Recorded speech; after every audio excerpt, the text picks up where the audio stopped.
मध्य प्रदेश हे राज्य गेल्या काही वर्षापासून दारू विक्रीतून मोठा महसूल कमवणाऱ्या राज्यांपैकी एक ठरत आहे। तिथे दारू महाराष्ट्रापेक्षा स्वस्त का मिळते यामागे अनेक कारणे आहेत। मध्य प्रदेश सरकारने दारूवर लावलेला उत्पादन शुल्क हा महाराष्ट्रापेक्षा खूप कमी आहे, त्यामुळे तिथं ती स्वस्त मिळते। अनेक ब्रँड्स फक्त मध्य प्रदेशातच तयार होतात, त्यामुळे वाहतूक खर्च वाचतो आणि ती अधिक स्वस्त पडते। तिथे दारूची दुकाने खुलेआम चालतात, सरकारच्या थेट नियंत्रणात, त्यामुळे ती सहज उपलब्ध होते आणि किमतीही तुलनेने कमी असतात। तर अमरावती जिल्ह्यात ही दारू कशी येते?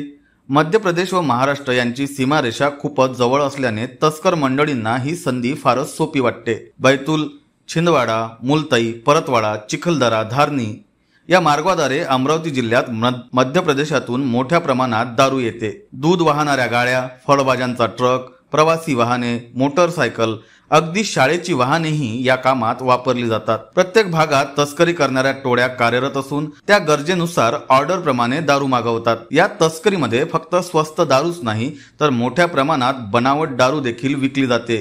ही दारू दिसायला नामांकित ब्रँड सारखी वाटते। रॉयल स्टॅग, ऑफिसर चॉइल, ब्लँडर्स पाइड या अनेक नामांकित कंपनीच्या ब्रँड्सच्या नकली बाटल्या या दारूसाठी वापरल्या जातात। अमरावती सारख्या जिल्ह्यात किराणा दुकानाच्या मागे बंद गोडाऊनमध्ये बनावट दारू भरण्याचे प्रकार अनेक वेळा आढळून आले आहेत। नकली दारूमुळे अंधत्व, उलट्या, मृत्यूपर्यंतचे धोके निर्माण होतात। काही वर्षापूर्वी वर्धा जिल्ह्यात अशाच बनावट दारूमुळे अनेकांचा मृत्यू झाला होता। ही केवळ एक स्मगलिंग नाही तर एक भव्य काळा बाजार आहे। अमरावती शहरात व परिसरात दर महिन्याला अंदाजे लाखो रुपयांची दारू तस्करी होत असते। सण, निवडणुका आणि खास दिवशी ही उलाढाल एका रात्रीत 50 लाख ते 1 कोटी रुपयापर्यंत जाते। यामध्ये तस्कर, दुकान मालक, भ्रष्ट अधिकारी आणि काही राजकीय व्यक्तीही सामील असल्याची शक्यता असते। मध्य प्रदेशातील दारू महाराष्ट्रात स्वस्त मिळते हे लोकांच्या दृष्टीने फायदेशीर वाटत असले तरी यामागे गुन्हेगारी नेटवर्क, आरोग्य धोका आणि कायद्याचा अपमान आहे।